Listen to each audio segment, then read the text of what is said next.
¿Cuál es el cambio en el procedimiento 2 de la retención en la fuente para renta del trabajo de personas naturales? Este cambio afecta a quienes ya habían calculado este porcentaje fijo en diciembre de 2022 y en junio de 2023. Entonces, primero hagamos un contexto para que entendamos el cambio que se va a hacer con este nuevo decreto que modifica la retención en la fuente de rentas laborales entendidas como tal, las de los asalariados y las de los independientes del artículo 103, que son honorarios, servicios, comisiones, emolumentos y demás. ¿Sí? En el contexto, recordemos que el artículo 386 del Estatuto Tributario define un procedimiento 2 para calcular en cada junio el porcentaje fijo de retención en la fuente que usted le va a aplicar a los pagos por rentas del trabajo que van entre los meses de julio a diciembre, ¿sí?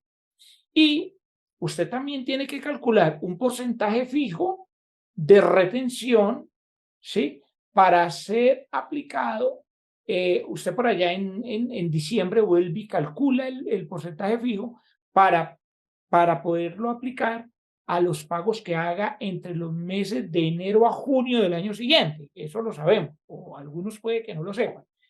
Eso es lo que ya conocemos. ¿Qué cambió? Pues lo que cambió, o lo que dice el proyecto de decreto, es que lógicamente para calcular ese porcentaje fijo se deben aplicar las disposiciones vigentes en el año en el que usted calcule ese porcentaje, ¿sí? ¿Eso qué implica? Eso implica que se deben dar los siguientes cambios que usted está viendo en pantalla. ¿Cuáles son esos cambios?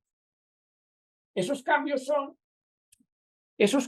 los siguientes. Usted lo está viendo ahí en pantalla.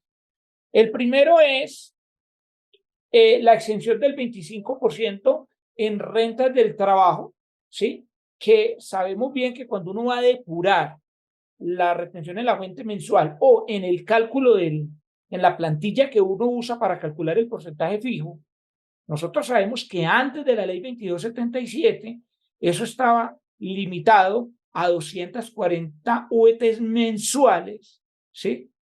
Entonces eran 2.880 UETs anuales y sabemos bien que la reforma tributaria hizo un límite a 790 UETs anuales, lo que equivale como a 33.505.480, ¿sí? Eso me genera una diferencia de más o menos 88 millones de pesos anuales en lo de la base, ¿no?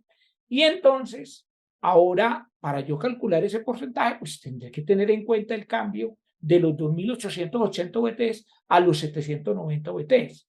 Lo segundo es la deducción por dependientes, donde me dice el 10, la deducción de dependientes, todos sabemos que es el 10% de los ingresos brutos, sin exceder de 32 VTs mensuales. Aquí está, serían unos 16.282.000, y en la parte derecha me dice, no, es que la reforma tributaria, sin perjuicio de lo que está en el 387, dijo que eran 72 VTs anuales hasta por 4 diferentes dependientes.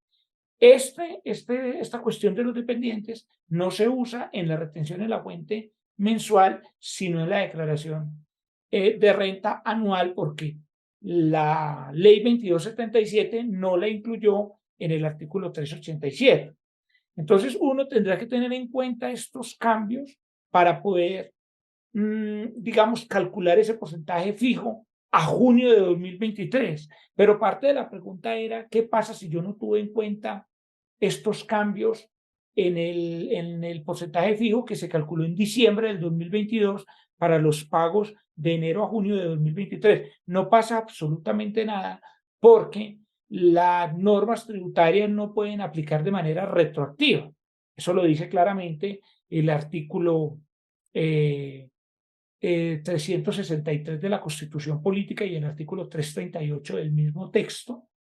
Y además, el mismo decreto en la parte final, donde habla de la vigencia, dice esto aplicará a partir del periodo siguiente. Es decir, que uno entendería que cuando calculamos el porcentaje fijo a junio del año 2023 para los pagos que van entre julio y diciembre del 2023, pues uno supone que usted sí tuvo en cuenta estos cambios que había tenido la ley. Es decir, que este cambio normativo no aplica el porcentaje fijo que calculamos en diciembre del año pasado, pero por supuesto que sí debería estar aplicándose ya a junio del 2023, no porque lo diga este decreto, sino porque la reforma tributaria pues ya había cambiado esas bases. Si usted quiere ver una plantilla ya con estos cálculos para hacer ese porcentaje fijo, pues usted lo puede bajar ahí dándole clic en la plantilla. Recuerde que todas estas diapositivas usted las puede descargar de allí, de mi blog globalcontable.com. Entonces, esa es la respuesta a la pregunta. Pues unos comentarios que yo haría rápidamente es que no aplican estos cambios, como le digo, al año pasado, pero sí aplica a junio. Y recuerden que esto es un mero proyecto, muy probablemente va a ser aprobado de esa manera. Disfruta de nuestra programación semanal. Suscríbete a nuestro canal, actualícese video